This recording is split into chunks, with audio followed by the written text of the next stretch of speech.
మండల్ ప్రెసిడెంట్గా నేను సర్పంచ్ ఉన్నప్పుడు కేఎల్ఆర్ది యొక్క గట్కేశ్వర్ యొక్క పట్టణ రూపురేఖలు మారాలని ఒక సుధిరెడ్డి అన్న గారు తెలుసు.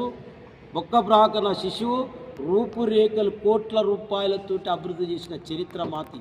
అదేవిధంగా దానికంత మూడింతలు మండల్ ప్రెసిడెంట్గా నేను ఎంపీటీసీగా ఈ ప్రాంతంలో హిందువులకు కానీ ముస్లింలకు కానీ క్రైస్తవులకు కానీ గాంధీ విగ్రహం నుంచి మొదలు పెడితే శ్మశాన వాటిక దాకా కుల సంఘాలకు అన్ని రకాల చర్చకు సిద్ధం. మనం కూడా ఏది ఉన్నా కానీ ఈ అనవసరంగా ఎలక్షన్స్ వస్తున్నాయని ఏదో అది దాని మీద దీని మీద కాదు. ఈ గ్రామ అభివృద్ధి విషయంలో అందరం మంచి మనసుతోటి ఈ కొత్త సంవత్సరంతో వైకుంఠ ఏకాదశితోటి మనం మంచితోటి సోదర భావంతో ఈ రెండు విషయాలలో మరీ చెప్తున్న ఫ్లైఓవర్ విషయంలో సాధించాలి. మన సిగ్గుచేటు మన నాయకులది. మళ్ళా ఈ ఎండోమెంట్ స్థలాల్లో ఇది ప్రభుత్వం మీద ఉన్నది.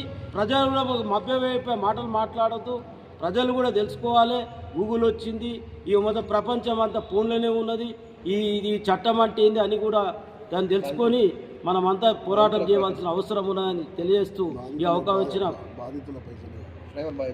ఫ్లైఓవర్